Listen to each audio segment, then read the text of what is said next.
गाइए गणपति जगवंदन, गाइए गणपति जगवंदन।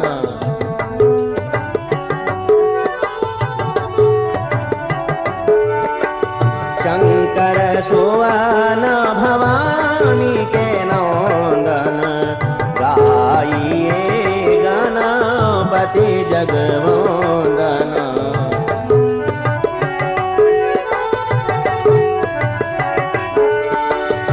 सिद्धि सदन गज बदन विनायक, सिद्धि सदन गज बदन विनायक। कृपा सिंधु सुंदर सब लायक, गाइए गणपति जगवंदन।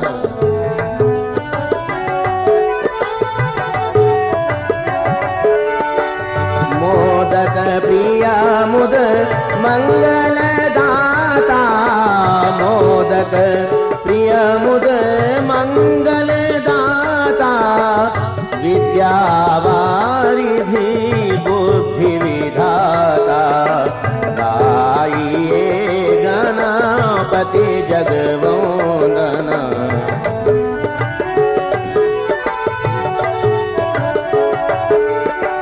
मांगत तुलसीदास कर जोरे, मांगत तुलसीदास कर जोरे। बसहु राम सिया मानस मोरे, गाइए गणपति जगवंदन।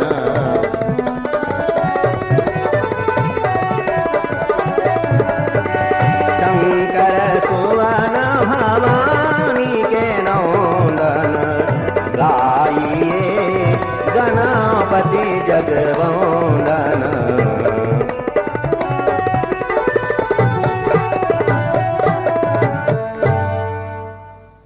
उपस्थित सज्जनों, माता और बहनों, मैं आपके समक्ष महाराज चित्रगुप्त की कथा प्रारंभ कर रहा हूं। कृपया ध्यान से सुनने का कष्ट करें। कर प्रणाम जगदीश ते, कृष्णचंद्र कर जोर। कृपा सिंधु मम कामना, सफल करहूं मोर। चित्रगुप्त के चरण रज, सिरधर करहूं प्रणाम रामा, सिरधर करहूं प्रणाम। मोहि अपनो सुत जान के, करिए पूरन काम।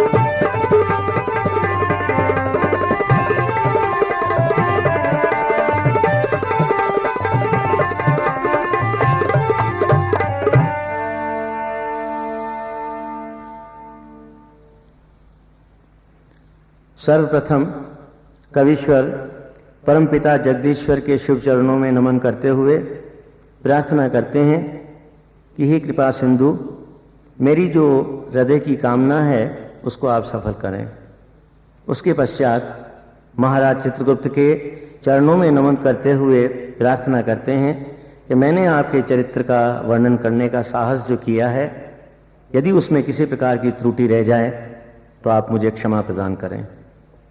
एक समय की बात है कि विश्व पितामह पुलस ऋषि के पास से पहुंचे और हाथ जोड़ करके प्रार्थना करने लगे कि हे ऋषिराज, आज मैं एक प्रश्न लेकर के आपके समक्ष उपस्थित हुआ हूं।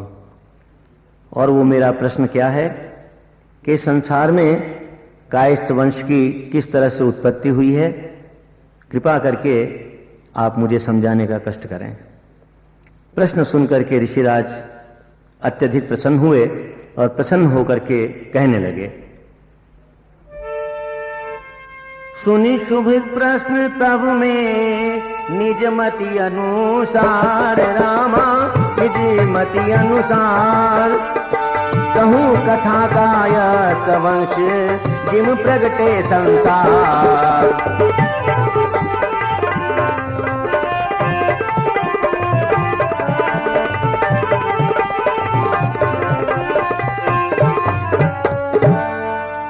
पुत्र, आज तुमने बहुत उत्तम प्रश्न मुझसे किया है, तो मैं तुम्हारे सामने उसी प्रसंग का वर्णन करता हूं कि संसार में कायस्थ वंश की किस तरह से उत्पत्ति हुई है और कैसे इसका विस्तार हुआ है। तुम शांति से सुनो। क्षीर सिंधु में नारायण भगवान शयन थे किए हुए,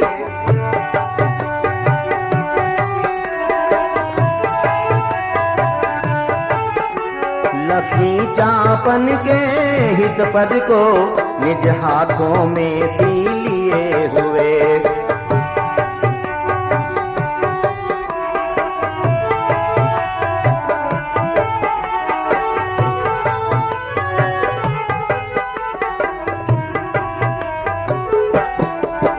प्रभु की नाभि से दंडी पे शुभ कमल पुष्प बाहर आया, उस ही में से प्रकट हुई जो मुख ब्रह्मा जी की काया।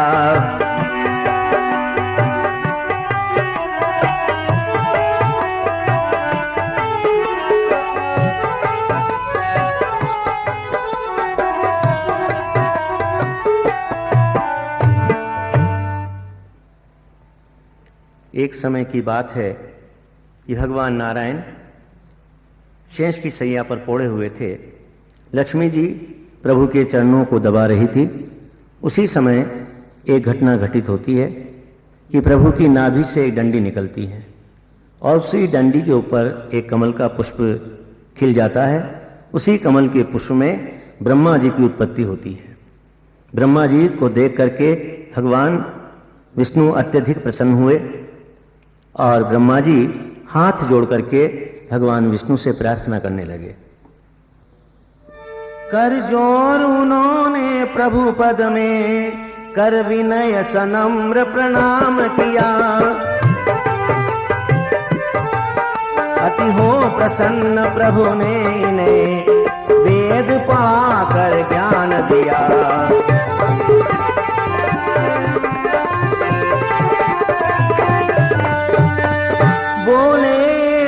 प्रिय पुत्र जग रचना सकल रचाओ तुम, योगी स्वरूप मेरा यह एक काम कर दिखलाओ तुम।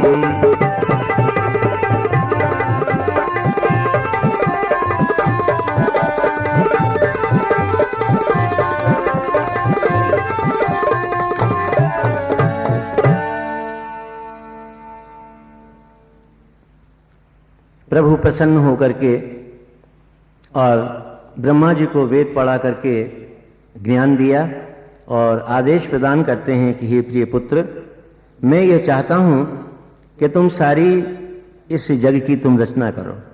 वास्तव में तुम यदि एक योगी स्वरूप हो तो जो मैं तुम्हें कह रहा हूँ तो यही काम करके और तुम मुझे दिखला दो। जब ते विधि सृष्टि उपजाई, चार वर्ण सब दिए बनाई, इंद्र वरुण सुर सब दिक्पाला, सूर्य चंद्र आदि यम काला, जहाँ जहाँ दिए सब स्थान, यथा योग्य जाको जय जाना।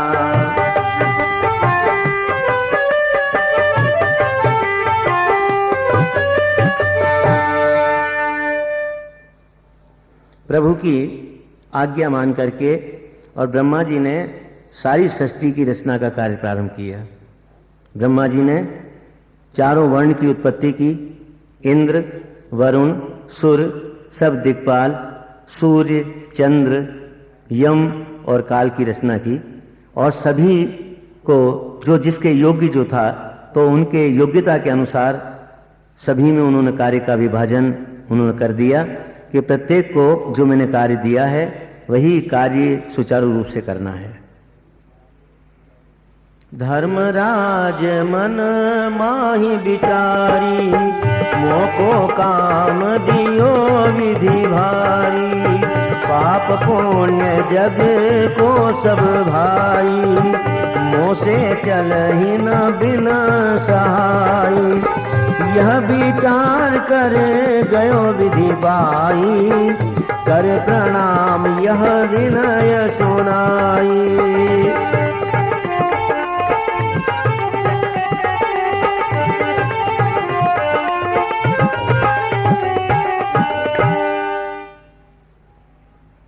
धर्मराज ने मन में विचार किया कि ब्रह्मा जी ने मुझे बड़ा ही कठिन कार्य दिया है कि संसार के पाप और पुण्य इनको मुझे देखना है, तो मुझे अकेले में इतनी क्षमता नहीं है कि मैं इस कार्य को विधिवत संपन्न कर सकूंगा।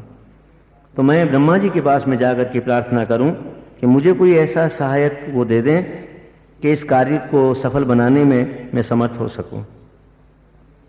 हे नाथ यह शुचि आज्ञा सिर धारता यह दास है।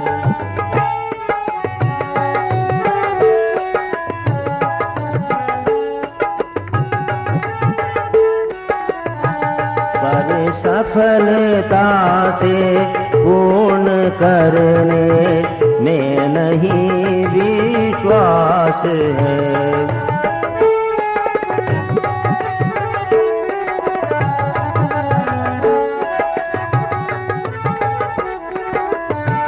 जिस कर्म से जिस जीव को पापी सदा कहते सभी, उन्हीं दूसरा उस कर्म से पापी न हो सकता कभी।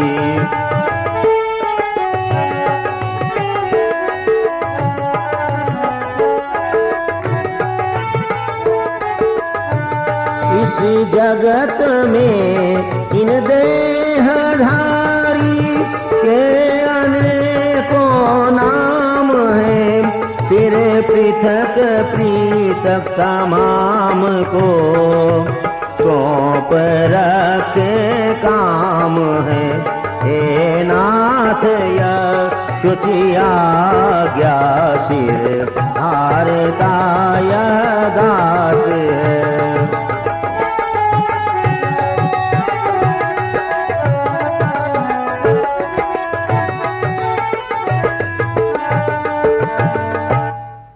धर्मराज ब्रह्मा जी के पास में पहुंचे और प्रार्थना करने लगे कि हे ब्रह्मदेव, आपने जो मुझे आदेश प्रदान किया है मैं नतमस्तक उसको स्वीकार करता हूं, लेकिन उस कार्य में मुझे कहां तक सफलता प्राप्त होगी ये मुझे विश्वास नहीं है, क्योंकि आपने संसार में अनेक प्राणियों को जन्म दिए हैं और प्रत्येक प्राणी के अलग अलग कर्म हैं और वो अपने कर्मों के अनुसार अपने अपने कार्य करने में व्यस्त हैं।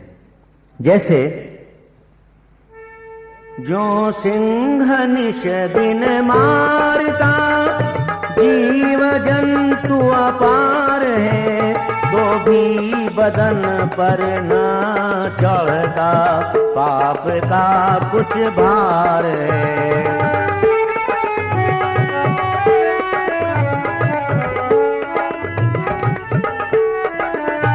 लिखने पड़ेंगे इस तरह ये कर्म क्षण क्षण के मुझे, इस काम की तनिक बुद्धि मुझे अकेले में न सूझे।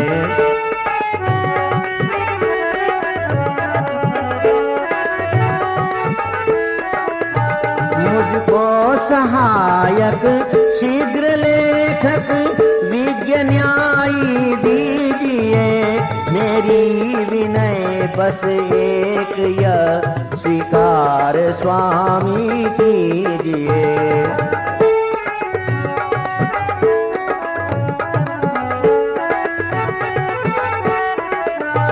जो धर्म शास्त्र तमाम का ज्ञाता महागुणवान हो, जो भक्त जप तप योग धारी ब्रह्मनिष्ठ महान हो।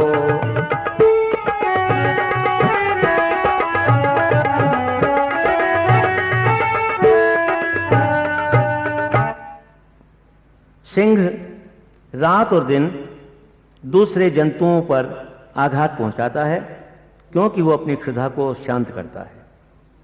प्रत्येक जीव को अपनी क्षुधा को शांत करने का जन्मसिद्ध अधिकार है। यदि एक दृष्टि से हम देखें तो सिंह दूसरे जीवों पर आघात पहुंचा करके पाप का कार्य करता है, और यदि वो ये कार्य नहीं करता है तो उसको भूखे मरना पड़ता है। इसी तरह से क्षण क्षण के कार्य मुझे लिखने पड़ेंगे, और मैं इसका निर्णय करने में असमर्थ रहूंगा कि कौन सा कार्य पुण्य की श्रेणी में आता है और कौन सा पाप की श्रेणी में।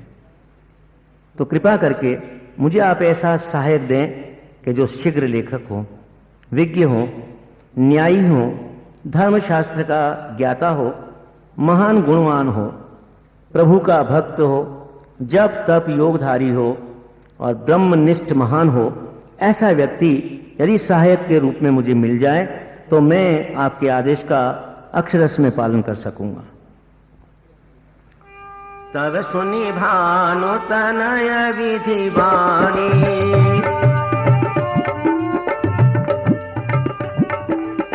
बोले हर्ष सत्य हम सब जानी, हम सब जानी।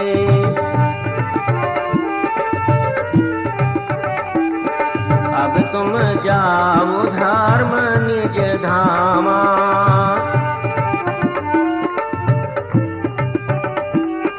तब हित करहूँ अवश्य ही कामा, अवश्य ही कामा।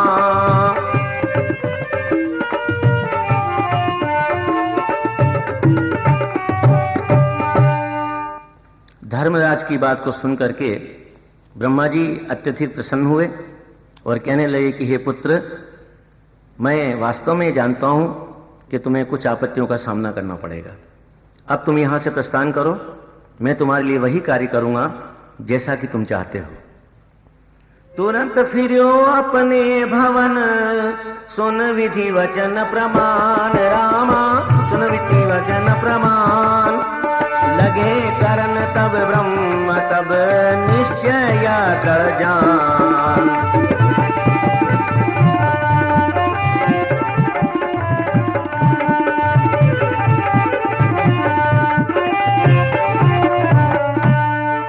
जिस दिन खुली समाधि और उघारे नैन रामा, और उघारे नैन। देखी श्यामल मूर्ति सुंदर सुख रैन।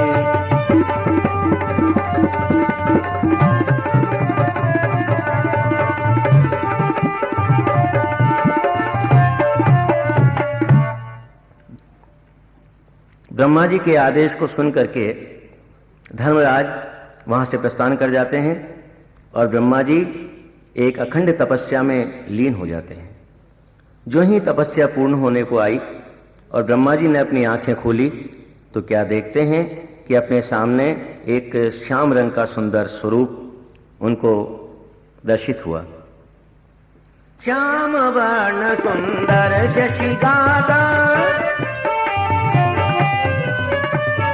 मसी पात लेखने सुहाता। देखे हर्ष चतुरानन जबहि, बोले वचन मनोहर तबहि।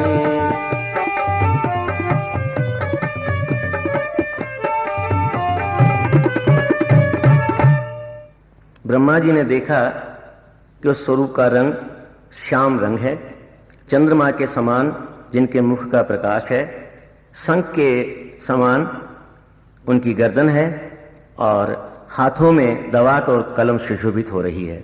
ऐसे सुंदर स्वरूप को देख करके ब्रह्मा जी बहुत प्रसन्न हुए और प्रसन्न होकर के और बड़े मधुर शब्दों में उस सुंदर स्वरूप से पूछने लगे।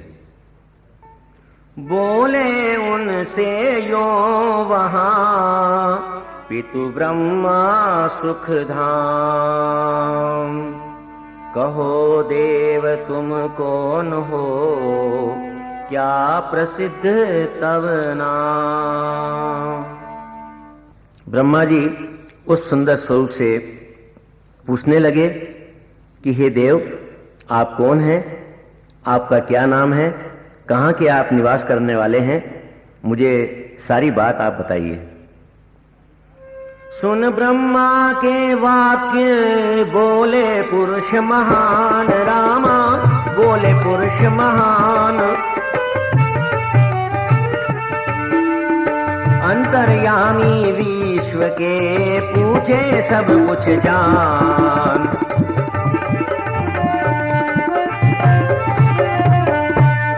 प्रकट हुआ मैं आपसे, जानू बस यह बात, रामा जानू बस यह बात।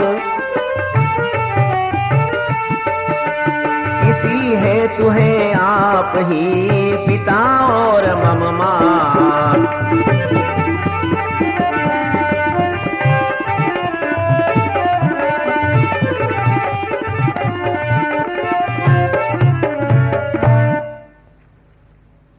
ब्रह्मा जी के प्रश्न को सुन करके और वो सुंदर स्वरूप कहने लगा कि हे ब्रह्मदेव, आप अंतर्यामी हैं, घट घट की बात को आप जानते हैं, लेकिन फिर भी आप मुझसे पूछ रहे हैं कि मैं कौन हूँ, मेरा क्या नाम है और मेरा निवास स्थान कहाँ है। मैं इतना ही जानता हूँ कि आपके द्वारा मेरी उत्पत्ति हुई है, इसलिए यदि मैं पिता कहूँ तो आप हैं और माता कहूँ तो आप हैं। मैं इतना ही जानता हूँ। मम काया प्रगट्यो तनु तोई, कायस्थ वंश नाम जग होई।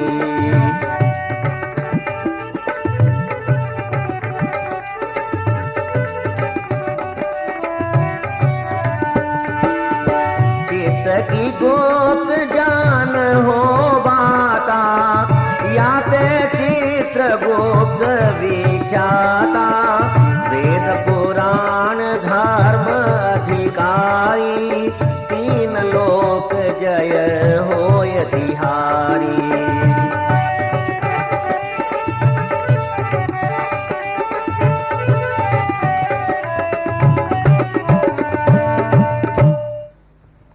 ब्रह्मा जी उस स्वरूप के प्रत्युत्तर को सुनकर के बहुत प्रसन्न हुए और मुस्कुराते हुए कहने लगे कि हे पुत्र, मेरी काया के द्वारा जो तुम्हारी उत्पत्ति हुई है, तो तुम्हारे द्वारा जो संसार में जिस वंश का विस्तार होगा, वो वंश संसार में कायस्थ वंश के नाम से प्रसिद्ध होगा।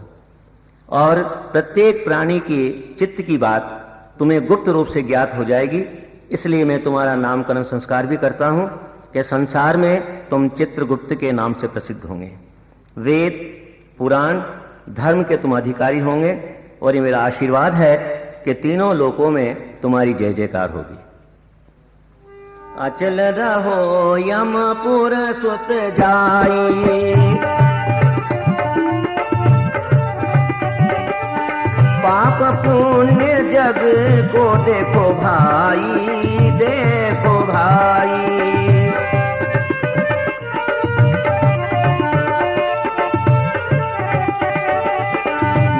प्रसन्न तव मात भवानी, सब जग पुत्र हुक्म तव मानी।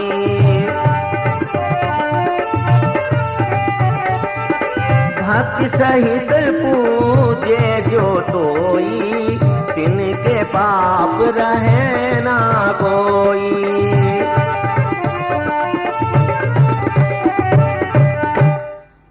ब्रह्मा जी चित्रगुप्त से कहने लगे कि हे चित्रगुप्त, तुम्हें धर्मराज के पास में जा करके और कार्य करना है।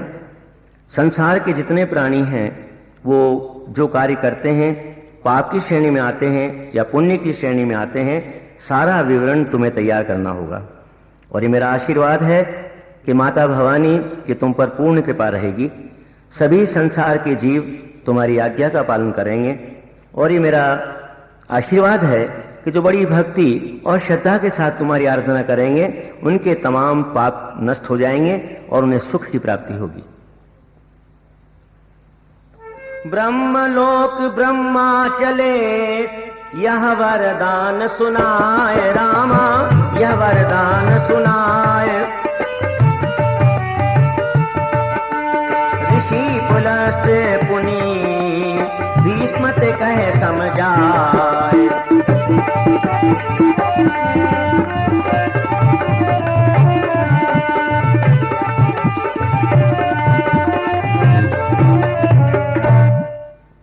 इस प्रकार ब्रह्मा जी चित्रगुप्त को वरदान दे करके और ब्रह्मलोक की तरफ प्रस्थान करते हैं।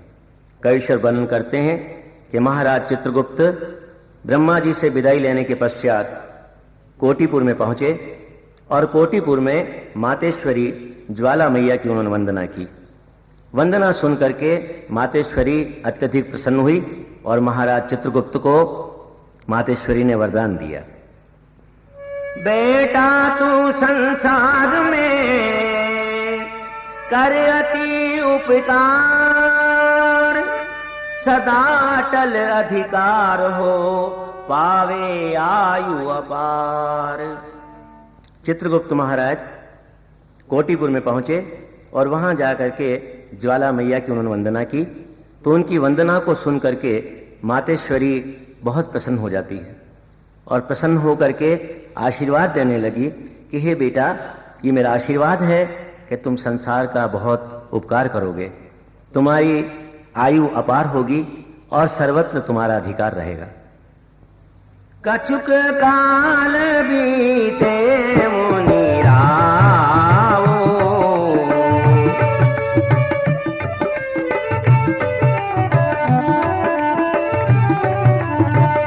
चित्रगुप्त पुनि किए विवाह,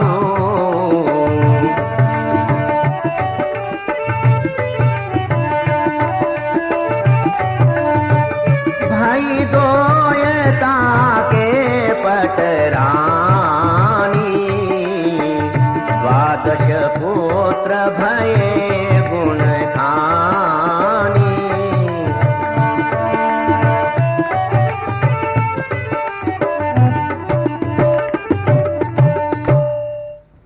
महाराज चित्रगुप्त कोटिपुर से मातेश्वरी ज्वाला मैया का आशीर्वाद प्राप्त करके धर्मराज के पास पहुंचे, उनके साथ निपुणता से कार्य करने लगे। समय व्यतीत होता गया, महाराज चित्रगुप्त का विवाह संस्कार संपन्न हुआ। उन्होंने 2 विवाह किए।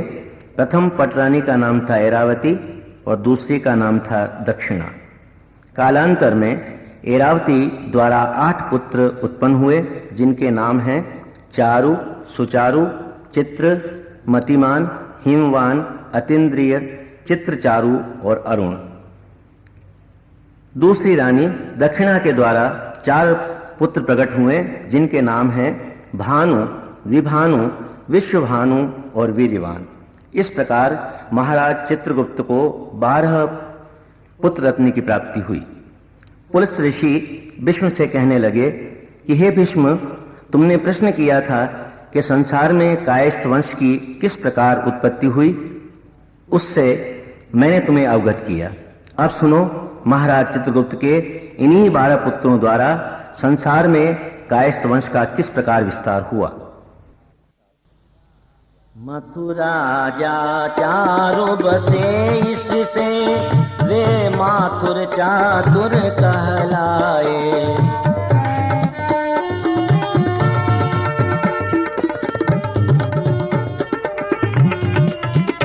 पहुँचे सुचारु बंगाला सो, गुणी गोड़ नाम अपना पाए।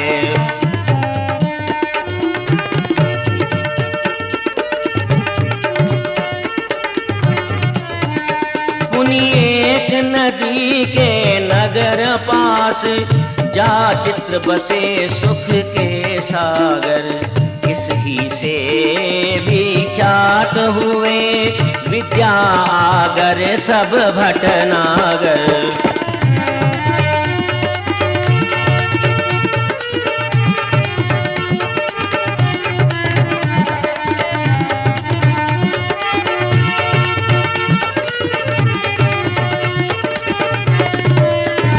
मतिमान पत्नी के साथ हुए, सुखसेन एक पुर के वासी।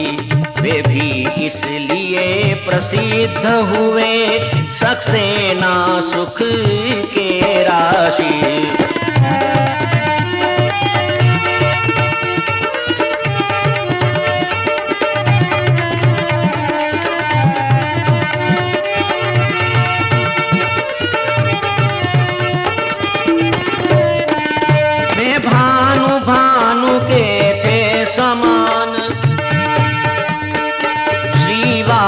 देश में थे आए, इस कारण वे श्री के स्वामी श्रीवास्तव हैं वे कहलाए।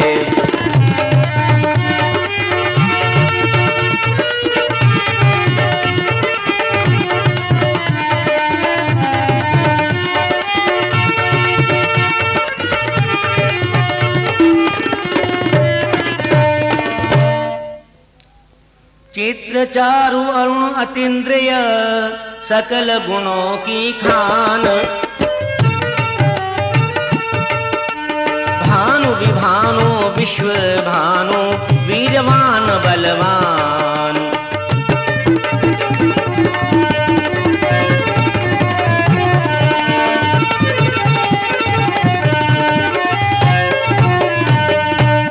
कर्ण अष्टना वाल्मीकि, श्रीवास्तव सब श्रेष्ठ रामा, श्रीवास्तव सब श्रेष्ठ। सूरज ध्वज और निगम पुनि, कहलाए कुल श्रेष्ठ।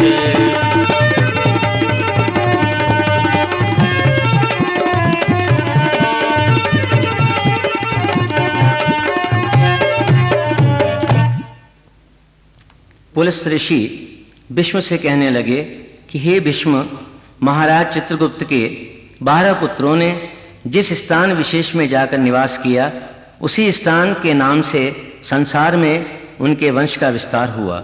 जैसे चारु नाम के पुत्र मथुरा में जा बसे, उनके वंशज माथुर कहलाए।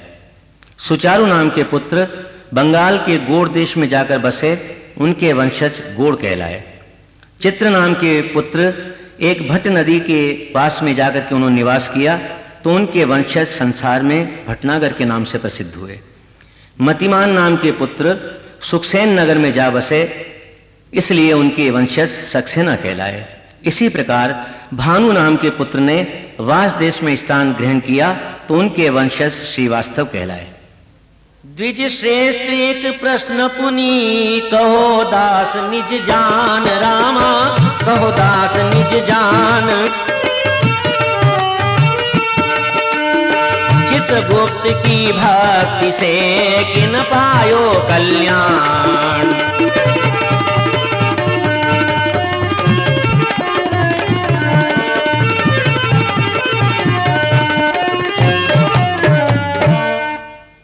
भीष्म पितामह पुनः पुलस्त ऋषि से प्रश्न करते हैं कि हे ऋषिराज, कृपया आप अपना ही दास जानकर बताएं कि महाराज चित्रगुप्त की आराधना करने से किस प्राणी का उद्धार हुआ है। सौराष्ट्र नगर में उन्हीं दिनों सोदास राज्य जो करता था, वह महापाप करने पर भी दिल में न जरा वो डरता था। निज सारी उम्र में उसने शुभ कृत्य कभी भी किए नहीं। दुखियों पुण्य दीन अनाथों को दान भूल के दिए नहीं। यम द्वितीया को करने मृगया एक निर्जन वन में वो आया।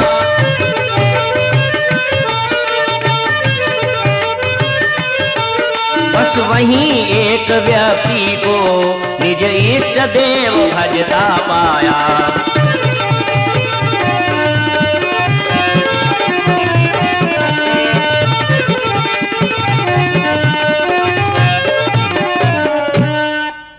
पुलस्त ऋषि कहने लगे, हे भीष्म, सौराष्ट्र नगर में उन्हीं दिनों सोदास नाम का एक राजा राज्य करता था। वह महान पापी था, पाप कृत्य करने से तनिक भी संकोच नहीं करता था। उसने कभी शुभ कार्य नहीं किए। उसके जीवन में ऐसा अवसर नहीं आया कि उसने दीन व अनाथों की सहायता की हो। एक दिन ऐसा अवसर आया, राजा सोदास शिकार करने एक निर्जन वन में पहुंचा। शिकार तो उसे मिला नहीं, किंतु उसने देखा एकांत स्थान पर एक व्यक्ति अपने इष्ट देवता की आराधना में लीन है। जब वह व्यक्ति पूजा से निवृत्त हो गया तो राजा सोदास ने उससे प्रश्न किया, पूछो नृपति करहूं कहाँ भाई, निज सब अपनी कथा सुनाई, कथा सुनाई।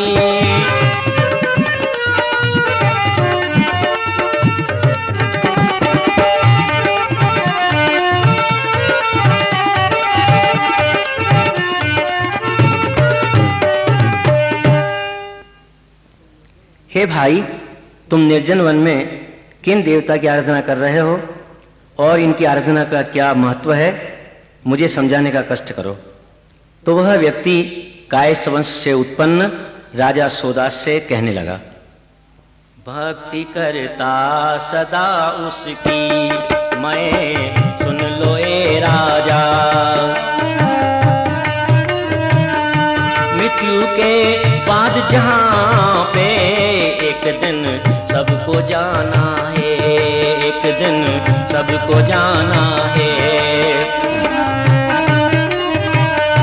सींचना डालियों और पत्तों को है निरी मूर्खता, मूल ही सींचने में लाभ यह मैंने जाना है।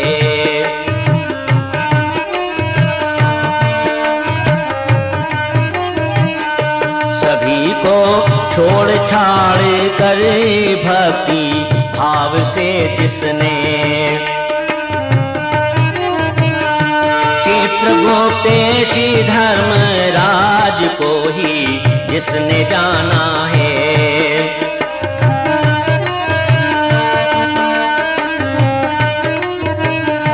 पूर्ण श्रद्धा के सहित भक्ति प्राणी एक दिन भी करे,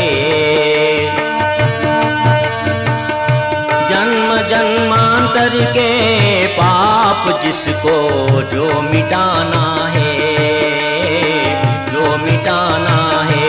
भक्ति करता सदा उसकी मैं सुन लो ए राजा, मैं सुन लो ए राजा, मैं सुन लो ए राजा।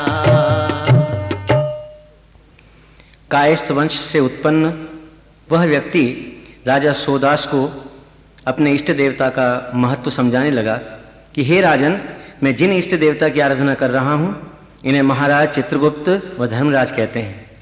मृत्यु के पश्चात संसार के प्रत्येक जीव को इन देवता के सामने उपस्थित होना पड़ेगा।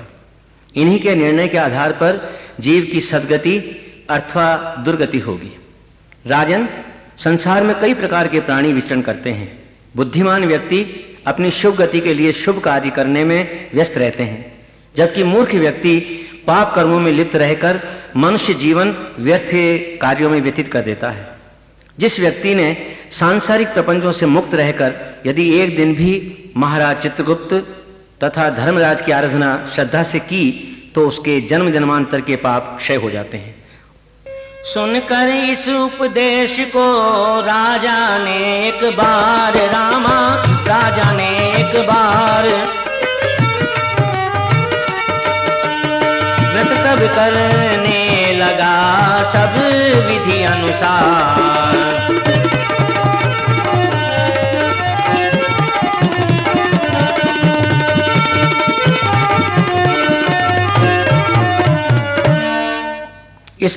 इस प्रकार महाराज चित्रगुप्त और धर्मराज की आराधना के महत्व को सुनकर राजा सोदास ने भी स्वयं आत्मचिंतन किया और निश्चय किया कि जब यम द्वितीया का दिन आएगा तो मैं भी धर्मराज और महाराज चित्रगुप्त की आराधना करूंगा।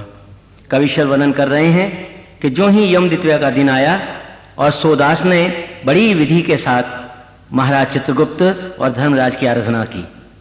हर्षनपति कीनी तब पूजा, छूटे कर्म ज्ञान सब सूजा।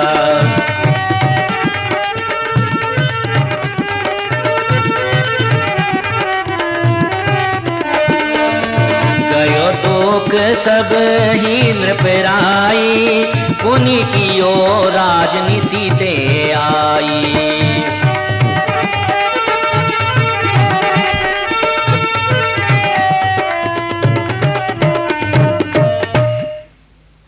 राजा सोदास ने महाराज चित्रगुप्त व धर्मराज का श्रद्धा से पूजन किया, जिसके प्रभाव से राजा के सभी पाप कर्म नष्ट हो गए, सुख की प्राप्ति हुई और विद्वता से राज्य का सुचारू रूप से संचालन करने लगा। प्रजा उसके कार्य से बहुत संतुष्ट रहने लगी। दुनिया में मजे उड़ाने का जब समय यूं ही समाप्त हुआ, यमराज के घर चलने का तो उसे वह क्षण प्राप्त हुआ।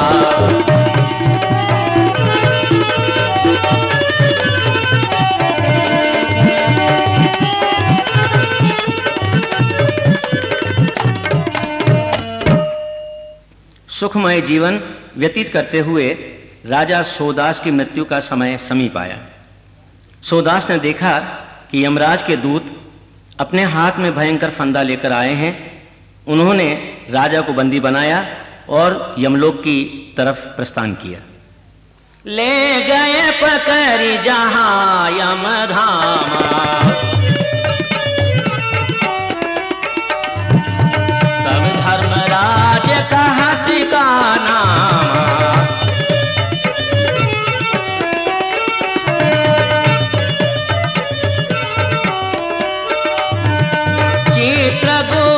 तब कहा यम पासा, महापापी यह नृप सोदासा।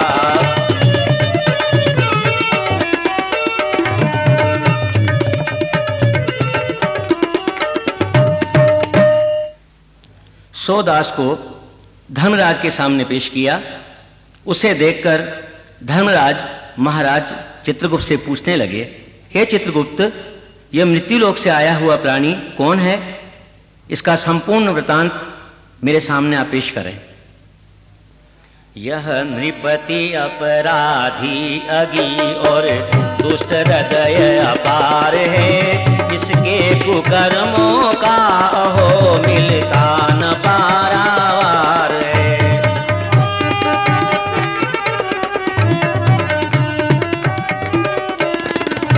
यह कर सका न सुकर्म, बालक निरा अनजान था, फिर वृद्धता तक भी नहीं सुकृत किया जब ज्ञान था।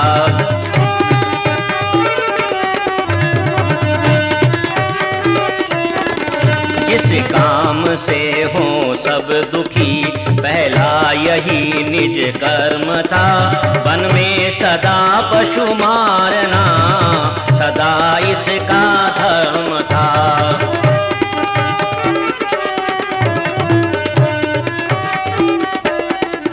यह तीर्थ मंदिर पुण्य के भी मार्ग में जाता नहीं, भगवान के गुणगान में मन लगाया कभी नहीं।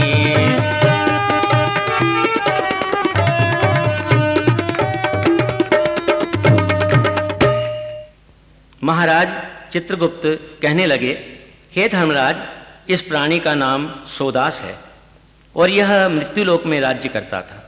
ये इतना पापी था कि हर समय कुकर्मों में व्यस्त रहता था। बाल अवस्था में अज्ञानतावश इसने कभी शुभ काम नहीं किए। यौवन अवस्था में भी यौवन के मद में दुष्कर्म करता रहा। यहाँ तक कि वृद्ध अवस्था तक भी कुकर्मों से पृथक नहीं रहा। इसके जीवन में कभी ऐसा अवसर नहीं आया कि मनुष्य जीवन को सफल बनाने के लिए इसने कभी तीर्थ मंदिर तथा धर्म स्थल पर जाकर लाभान्वित हुआ हो। ऐसा कभी इसके जीवन में अवसर नहीं आया। यह प्राणी महान पापी है, इसके कुकर्मों का कोई पार नहीं। दुष्कर्म सुनिए सभी, बोले तुरंत कृतांत, रामा बोले तुरंत कृतांत। किए नहीं शुभ कर्म कभी, क्या इसके उपरांत।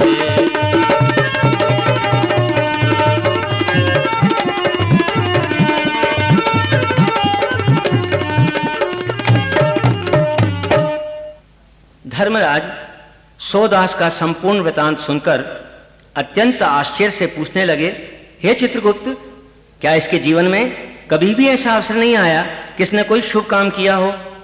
कोटि कल्प छूटे अगनाही,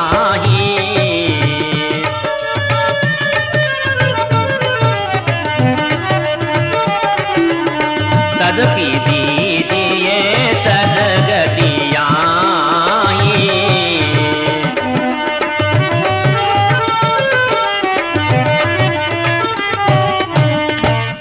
महाराज चित्रगुप्त धर्मराज से फिर कहने लगे कि हे धर्मराज, यदि करोड़ों वर्षों तक इस सोदास को यातनाएं दी जाए तो भी अपने पाप कर्म से कभी मुक्त नहीं हो सकता।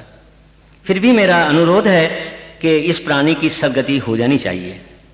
ये बात सुन करके धर्मराज को बहुत ही आश्चर्य हुआ और पूछने लगे कि हे चित्रगुप्त, एक तरफ तो तुम ये कह रहे हो कि महान पाप आत्मा है, करोड़ों वर्षों तक यदि नरक यातना दी जाए तो भी इसके लिए कम है, लेकिन फिर भी आप सिफारिश कर रहे हैं कि इसकी सद्गति हो जानी चाहिए, तो किस आधार पर कह रहे हैं? एक बात कीनी न भारी,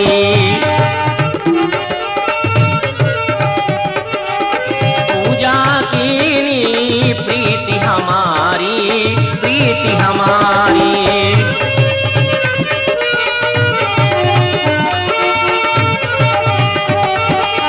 पालहु आप धर्म विधि बानी, भेजिए विष्णु लोक यह प्राणी, यह प्राणी।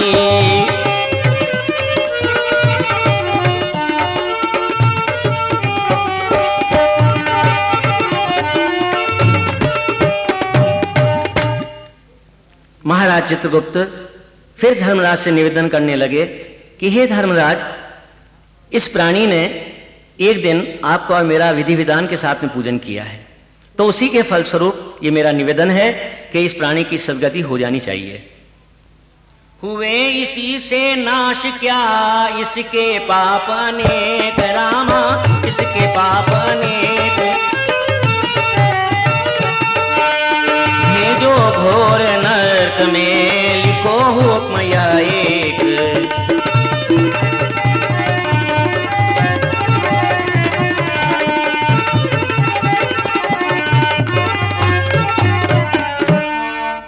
धर्मराज कहने लगे, हे चित्रगुप्त, बड़ा आश्चर्य है कि केवल एक दिन की आराधना से ही सोदास के सभी पाप नष्ट हो गए। ऐसा नहीं हो सकता। मेरा आदेश है इसे घोर नरक में ही भेजा जाए।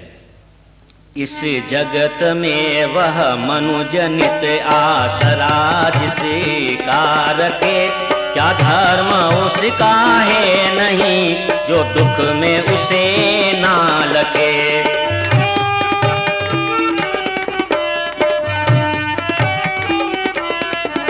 इसके विरुद्ध जरा बुरी वाणी निकलती है नहीं, यह हुक्म में लिखने को कलम अपनी चलती नहीं।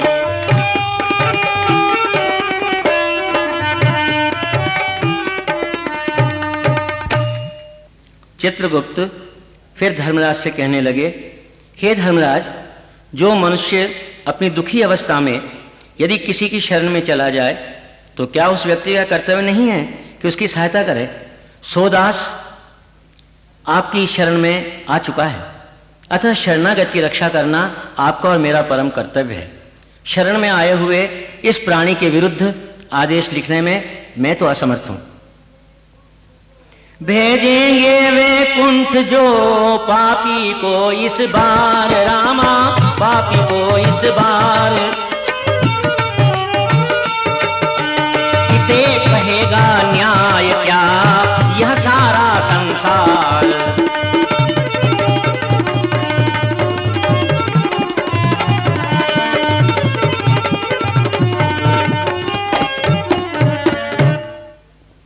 धर्मराज अत्यंत असमंजस में कहने लगे, हे चित्रगुप्त, यह एक विचारणीय प्रश्न है कि ऐसे पापी प्राणी को यदि वैकुंठ में भेजेंगे तो क्या संसार के अन्य प्राणी इसे न्याय कहेंगे?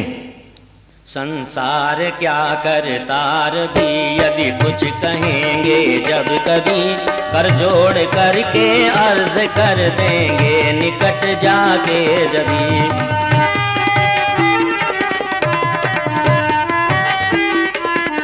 बहुरीछ बानर गिद्ध पहुँचे स्वर्ग जिस कानून से, बस स्वर्ग इसे भी दिया है नाथ तिस कानून से।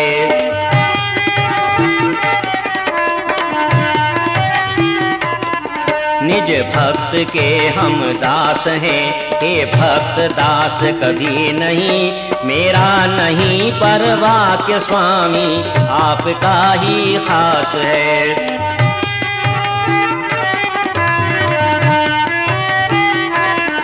यह बात सारी स्पष्ट सब कर रखी है आपने, कुछ भी न विधान भक्त जन के हित लिखा आपने।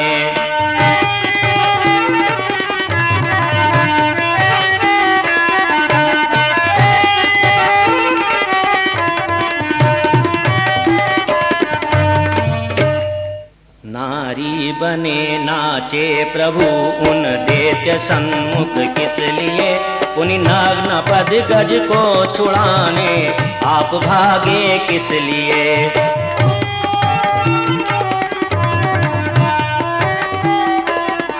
जो राख करती चिंगारी लकड़ियों के ढेर को, और भास्कर जो करता है नाश महांधेर को।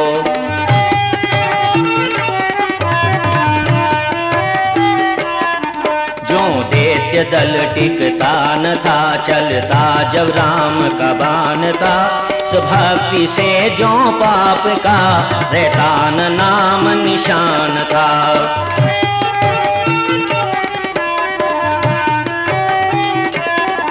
भगवान क्या इसमें बुरा कह सकता कोई नहीं, फिर आप चाहें तो जमानत लीजिए मुझसे अभी।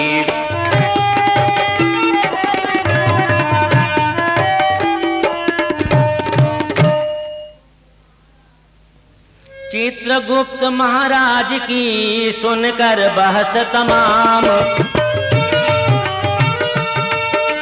दिया तुरंत धर्मराज ने उसे स्वर्ग का धाम।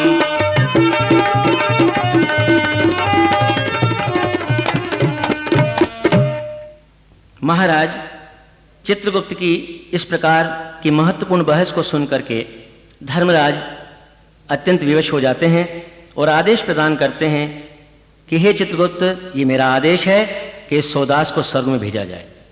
पुलस्त ऋषि वर्णन करने लगे कि हे भीष्म, कार्तिक का महीना और शुक्ल पक्ष की द्वितीया, वो यम द्वितीया कहलाती है।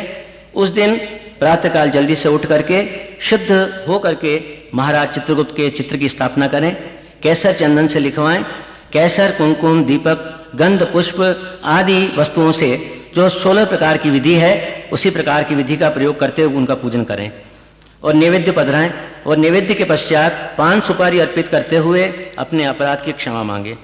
तो इस प्रकार सुन करके भीष्म ने भी महाराज चित्रगुप्त और धर्मराज का पूजन किया।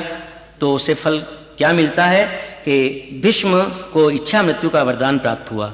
कवीश्वर कहते हैं कि जो इस वरदान को सुनते हैं सुनाते हैं निश्चित रूप से विष्णु लोक की प्राप्ति होती है। श्री बिरंची कुलभूषण यमपुर के धामी, स्वामी यमपुर के धामी, पाप पुण्य के लेखक चित्रगुप्त स्वामी, यमपुर के धामी। शीश मुकुट कानों में कुंडल अति सोहे, श्याम वर्ण शशि सामुख सबके मन मोहे। चित्रगुप्त स्वामी भाल तिलक से भूषित लोचन विशाला, शंख सरीसी गर्दन गले मणि माला। चित्रगुप्त स्वामी कलम दवात हाथ बिच पादुका पर भ्राजे, अर्ध शरीर जनेऊ लंबी भुजा छाजे। चित्रगुप्त स्वामी नकशोदास अनरथी हाथी बलवाला, प्रभु की कृपा द्वारा सुरपुर पगधारा। यमपुर के धामी भक्ति भाव से आरती जो कोई नर गावे, कहत दास भंडारी इच्छा फल पावे। चित्रगुप्त स्वामी श्री बिरंची कुलभूषण यमपुर के धामी, पाप पुण्य के लेखक, पाप पुण्य के लेखक चित्रगुप्त स्वामी यमपुर के धामी। चित्रगुप्त महाराज की जय।